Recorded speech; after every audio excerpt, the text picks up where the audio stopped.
In this video, we're going to be going over the best duos to absolutely dominate ranked. When you're trying to climb, having a duo can give you so much extra impact that you can hard carry your teammates and easily climb the ladder. So we're going to break it all down, but I want to thank the sponsor of this video, GameLeap. GameLeap and I worked together to create a 10-video course that is filled with in-depth guides, VOD reviews, and tips and tricks that will help you improve at a crazy fast rate. And in addition, there are over 100+ guides on the website made by Grandmaster or top 500 coaches. So if you really want to improve, then look no further than the GameLeap website and use code MILLS at checkout for 25% off. So go check it out right now down below.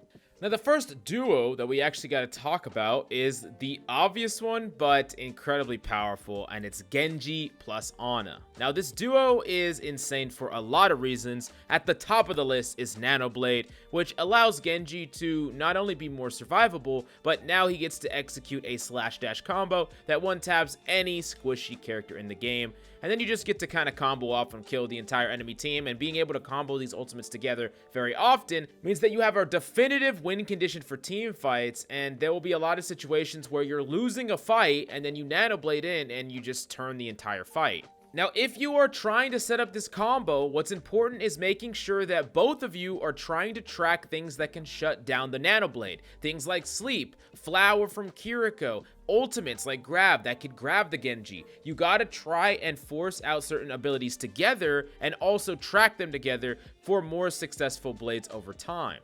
Now, another reason that this duo is incredibly good is Genji's the character that can be enabled properly by Anna and healed up when he's trying to fight someone on the high ground, for instance, because Anna can heal him as long as he stays within her line of sight. I think that Genji's and Anna players should definitely duo together and try to coordinate nanoblades as much as possible, and it will also allow the Genji to practice and get good at them, so the longer y'all duo together, the better the Genji will get on average, and the better he'll get with nanoblades on average, and y'all will win a ton of team fights, and both of you will climb.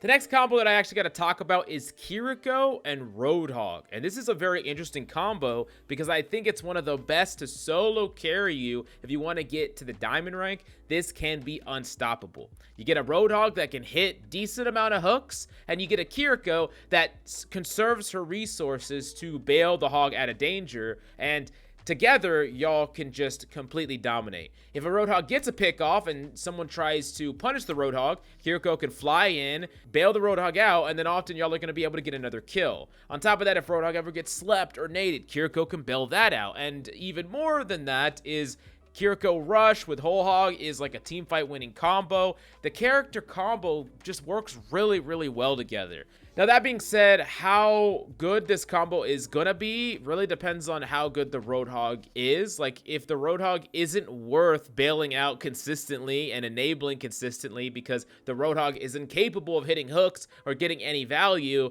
then it's not really gonna be worthwhile. So if you're a Kiriko main and you want to climb here, you gotta make sure that you find a Roadhog that you are confident in and a Roadhog that brings that value to the table. And if you do, you are going to just be the most annoying duo on the planet, but you're gonna get a lot of kills and win a lot of games. Now, the next duo that we actually got to talk about is Zarya and Reaper. Now, these characters work really well together in a coordinated setting because you can set up some crazy Reaper plays that is 100% enabled by Zarya, and the playstyles of both these characters work well together in a brawl matchup or a mirror. Like, let's say there's a Zarya v Zarya mirror. Oftentimes, you can punish a Zarya that you get the better of with a Reaper because the Reaper can burst through a bubble and really, really hurt that Zarya if the Zarya comes too aggressively trying to punish your Zarya. And they work really well together in that sense, but the other way that they work well together is because Zarya's bubbles can allow Reaper to elongate his engagements just by like a second or so. That will often either block CC or allow that Reaper to get exponentially more value. Like if a Reaper is on an Anna that he's gonna get a bubble, he's probably going to be able to kill that Anna, like almost no matter what. And in a lot of situations, setting up a coordinated bubble on the Reaper is going to be insane. Like, let's take an instance where the enemy is playing the high ground, or let's say there's a DPS and a support on the high ground. A Reaper can literally teleport the high ground and get bubbled. And they're going to try to kill that Reaper, and he's going to survive the CC or the burst right away, and he's going to force them off the high ground or get a kill. And that's insane value just with one bubble and a teleport. And of of course, Reaper Death Blossom works really well. Reaper could just follow up a grab as well without any follow-up. So this combo is insane, and I would say add a Lucio in the mix and it's even better, but honestly, this is a really great duo to run.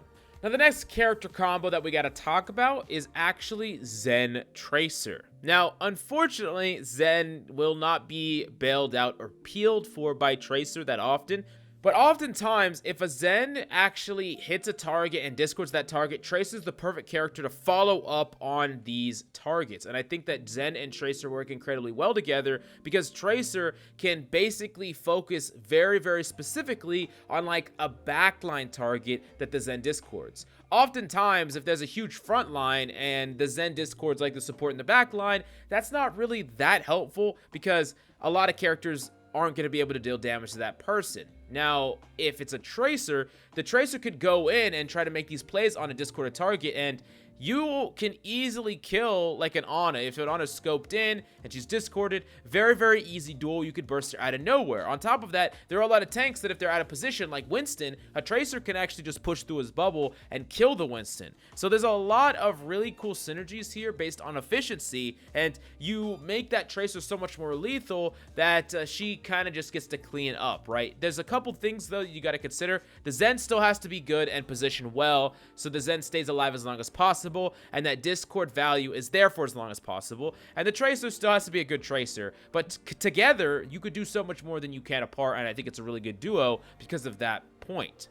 Now, next up, we actually got to talk about Wrecking Ball and Soldier 76. Now, Wrecking Ball is good with a lot of different characters that want to fight sporadically. He could be played with the Sombra or a Tracer, but I do think that Soldier 76 is an interesting one because Soldier can truly be alone and set up in this off angle and be ready to follow up on a Wrecking Ball slam, Helix the slam, the CC targets, and both of these characters are very, very independent, right? A Wrecking Ball can go around the map and grab health packs for himself. Soldier has his own form of sustain, so is not as reliant on supports nearly as much, and both these characters can take an angle, so the Wrecking Ball goes in and the Soldier could be at a very untraditional angle and really burst down a target. If you set up the slam and the positioning or damage from Soldier at the same time, it could be fantastic on a lot of the Koth maps. So I really do think that this combo can be pretty good, and there's also not to mention the fact that Wrecking Ball can boot people into Soldier's LOS if they're trying to hide from him during his visor. I mean, there's a lot of little intricacies here,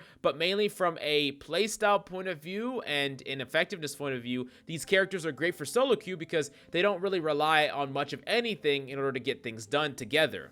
Now, next off, we got to talk about a little bit of an interesting one, but it's Widow and Hanzo. Now, these characters work well together, but it's kind of strange why you would think they would work well together. Now, you think, hey, these characters kind of both do similar things. They both want to fight at range. How are they beneficial to each other? Well, there's several things that you got to consider. For one, you can play compositions that enable these snipers together. So like a composition with a Sigma or a Mercy. These type of compositions have very far effective ranges. So they want to poke for a very long time, get that advantage before they push in, and just try to get these pickoffs. And there's a lot more potential to get them when there's two of them. Another thing is you could take crossfires with each other, basically forcing your opponent in really, really weird angles because they have to play around both of your lines of sight at the same time. And then, of course, the Hanzo allows the Widow to get a huge advantage in the Widow 1v1 because of that Sonic arrow. And that's something that always happens if you have a good Widowmaker and the Widowmaker basically starts popping off. All of the sudden, the enemy will swap to Widow. But the Hanzo in this matchup can really basically hugely swing it towards your team because you get to Sonic windows, really give your Widow an unfair advantage, and then also the Hanzo can just kill the Widow as well. So you kind of enable each other in a very interesting way, and I do think that on some maps like Junkertown, I think that this duo is actually incredibly powerful and something that you could rock together if y'all are both confident in your hero picks. Now, the last duo is a little bit untraditional, but I would say it's actually very powerful if you play it in a certain way, and that's Diva and Cassidy. And Cassidy is a very, very effective character when he gets to play in his sweet spot. When he gets to play in his mid to close range, he kind of rules, right? He's very, very strong. He does a ton of damage, but there's several problems with Cassidy. He's easy to dive and get jumped on and killed by characters like Tracer and Genji, and he can be outranged by characters like Ashe and Hanzo and Widow. Now, I will say what this combo does is that Diva can help to peel for the Cassidy when he's under threat, and she can also help to contest the matchups that are bad for the Cassidy. So you could set up more situations where the Cassidy is in his effective range and he can get a lot more done. So like if a Tracer jumps on the Cassidy, you can easily just DM him for a second and elongate that matchup to the point where Cassidy's gonna win.